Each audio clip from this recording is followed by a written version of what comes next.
Praise the Lord, to God be the glory. Isang mapagpalang araw po sa lahat ng ating mga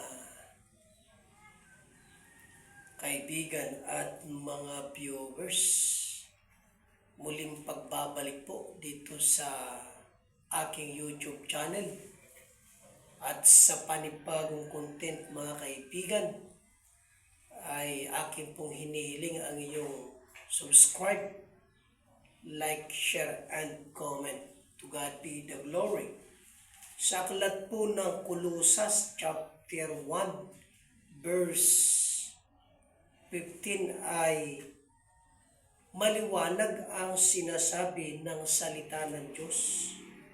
Sabi na siya ang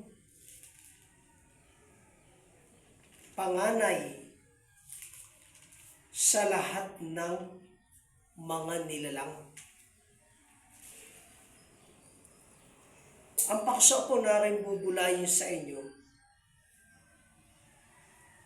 si Kristo po ba ay nilalang ng Diyos?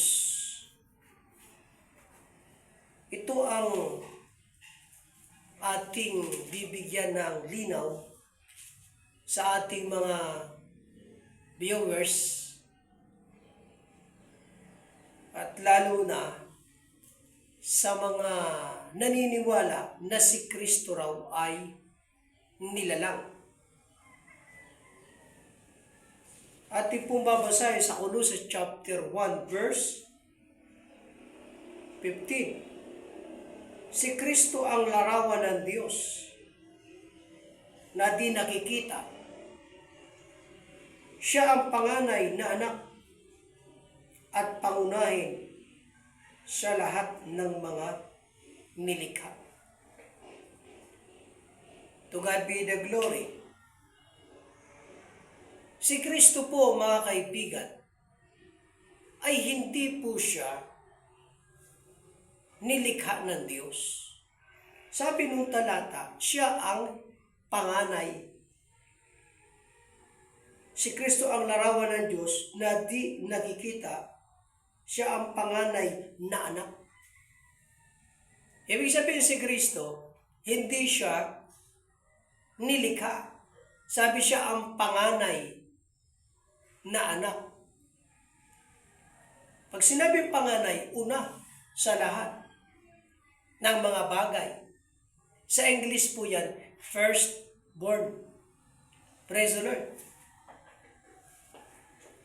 Ayon sa aklat ng Hebreo chapter 1 verse 5, ang sabi, ikaw ay aking ipapanganak ngayon at muli. Ano sabi ng Diyos Ama? Ikaw ay aking ipapanganak ngayon. Kaya si Kristo, hindi siya nilalang, kundi siya ay ipinanganak ng Diyos Ama. Sabi, ikaw ay aking ipapanganak ngayon. Ngayon, kailan ito ngayon? Ito ngayon, mga kaibigan, ay before the creation of the all things. Bago pa likhain ang lahat ng mga bagay, ang Kristo, siya ay ipinanganak na siya ng Diyos Ama. At yan ang sinasabi ng salita ng Diyos sa aklat ng Kawikaan. Chapter 8 verse 22. Kawikaan chapter 8 verse 22.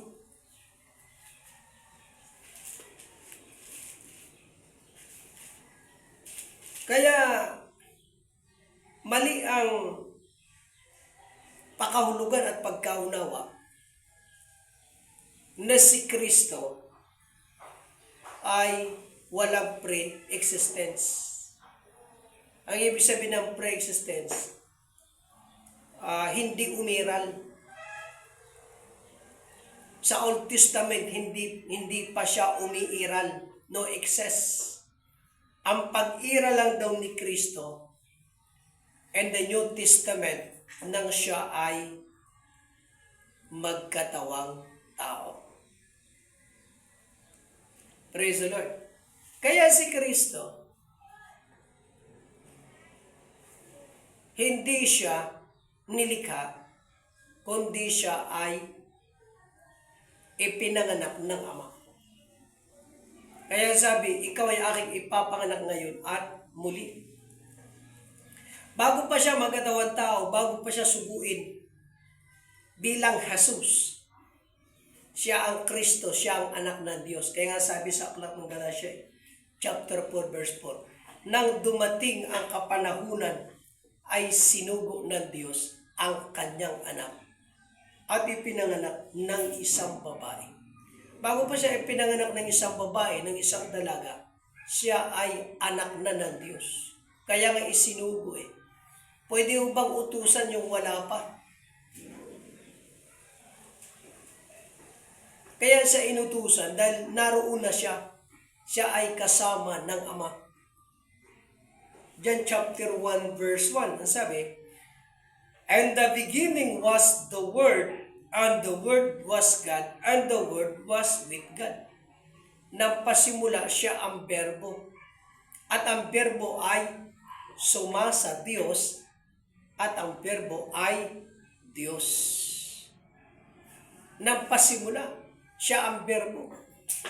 Kaya yung kasama ng Diyos, Ama, sa paglikha, di ba sabi sa Genesis chapter 1 verse 26, lalangin natin ang tao ayon sa ating larawan at wangis. Plural yun. It's not singular. May kasama. Pag sinabing lalangin natin, yun Diyos, hindi siya sasangguni sa anghel. Hindi siya hihingi ng tulong sa anghel. Kundi itong Diyos na Ama na makapangyarihan sa lahat, humingi ng sangguni. Sabi niya, lalangin natin ang kasama dito ng Ama ay ang kanyang anak, si Kristo, mga kaibigan. Praise the Lord. Ibig sabihin, kung Diyos ang Ama, pati ang anak ay Diyos, sasabihin, dalawa na pala ang Diyos. Ang Ama at ang anak ay iisang Diyos na tunay sila. Saan sila iisa? Sa pagiging tunay na Diyos. Pero ang Ama, may personalidad siya bilang Diyos na Ama na makapangyarihan sa lahat. Si Kristo, ang kanyang personalidad bilang Diyos na makapangyarihan sa lahat, sa pagiging anak ng Diyos. Kaya tulad po ng ating paksa, si Kristo po ba ay nilalang? Hindi po. Siya ay ipinanganak ng Ama. Existed before the creation of the all things. At ang kasama ng Ama sa paglikha ay ang Kristo, mga kaibigan. Purihin ang Panginoon. At naway sa content na ito, naging maliwanag po sa atin. Kung kayo po may mga tanong, maaari po kayong mag-comment lamang sa ating Facebook page o di kayo sa ating YouTube channel, sa PMCC Karamuan YouTube channel. To God be the glory. Naway maliwanagan ang ating mga puso at isip sa mga katotohanan. Purihin ang Panginoon. Lord God.